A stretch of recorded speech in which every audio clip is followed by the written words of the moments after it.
প্রিয় সাংবাদিক ভাইয়েরা, আজকে আমরা মাননীয় প্রধানমন্ত্রীর সাথে বসেছিলাম।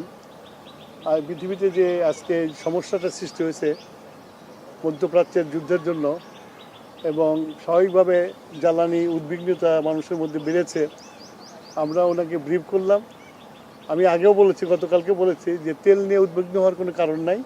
আমরা রেশনিংটা করেছি এই জন্যই যে একটা অনিশ্চয়তা আছে, এই যুদ্ধটা কতদিন চলবে, সেই জন্য আমরা একটা রেশনিং করেছিলাম। কিন্তু মানুষ এই রেশনিংটাকে ভয় পেয়ে স্টক করা শুরু করেছে। আসলে আমাদের তেলের কোনো অভাব নাই। শুধু তাই না, আগামী 9 তারিখে আরও 2টা ভেসেল আসছে। সুতরাং তেলের কোনো সমস্যা নাই। আমি সবার কাছে অনুরোধ করব, বিশেষ করে মিডিয়ার কাছে অনুরোধ করব, জনগণকে এই মেসেজটা দেওয়া যে এই তাড়াহুড়া করে কোনো কিনে দরকার নাই। আমাদের কাছে মজুদ আছে, আমরা পেট্রোল পাম্পে তেল দিচ্ছি এবং চলবে। এটার জন্য লাইন দিয়ে সারা রাত জাগার কোনো প্রয়োজন নাই। মানুষ তেল গেলে তেল পাবে। ফলের নির্যাস ও দুধের সমন্বয়ে পোলার টর্নেডো গ্রিন অ্যাপল আইসক্রিম। মন ভালো থাক। একদিকে লাইন দিচ্ছে, আবার অনেক জায়গায় পাম্প, আজকেও কয়েকটা পাম্পে তেল পাওয়া যায় না। পাম্প ম্যানেজমেন্টে আমরা তো নির্দিষ্ট পরিমাণে তেল দিচ্ছি। এখন কোনো পাম্প যদি জলদি বিক্রি করে ফেলে, তারপরে তো পাবে না, তারপর পরের দিনের জন্য ওয়েট করতে হবে। সেটার জন্য আমরা মনিটর করছি, আমরা দেখব যাতে এরকম কম হয়, সেটা দেখবো আমরা। সেটা মানুষের মনের মধ্যে ঢুকতে পারবো না আমরা। আমাদের কন্ট্রোলিং যা আছে, আমরা কালকে থেকে আমরা মোবাইল কোড নামিয়ে দেবো, সব রকমের ব্যবস্থা আমরা নিয়েছি।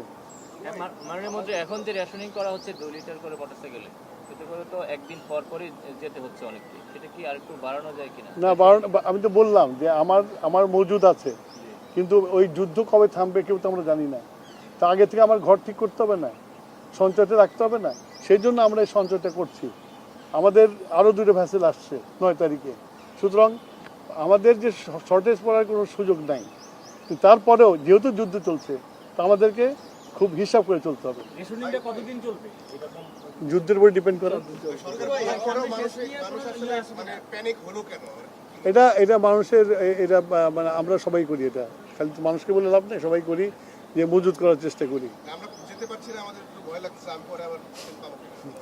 সে হইতে পারে, সেটা কিছু করার নেই। তবে আমরা সরকার হিসেবে আশ্বস্ত করতে চাই, এত অডিট হওয়ার কিছু কারণ নেই। আমি অত ডিটেলসে যাব না। আমাদের অল্টারনেটিভ, কাতার ছাড়া অল্টারনেটিভ ব্যবস্থা আছে, আমরা চেষ্টা করছি সব জায়গাতে আনার জন্য। বললাম যে আমাদের 2টা ভেসেল আসছে 9 তারিখে। আমাদের এলএনজি, এলপিজি সকল ধরনের তেলের পর্যাপ্ত মজুত রয়েছে এবং আগামী দিনগুলোতে যেন কোনো সংকট না ঘটে সে কারণে আমরা বিকল্প উৎস থেকে আমরা কাজ করছি। আমরা আপনাদের মাধ্যমে দেশবাসীকে এই অনুরোধটাই করতে চাই, আতঙ্কিত হওয়ার মতো কিছু নেই, কিন্তু বৈশ্বিক পরিস্থিতি বিবেচনায় আমরা সতর্ক হব, সকলে সচেতন থাকবো, এটুকুই আহ্বান। ধন্যবাদ। আসসালামু আলাইকুম। এইসব ক্রাইসিস এটাই করতে হয়।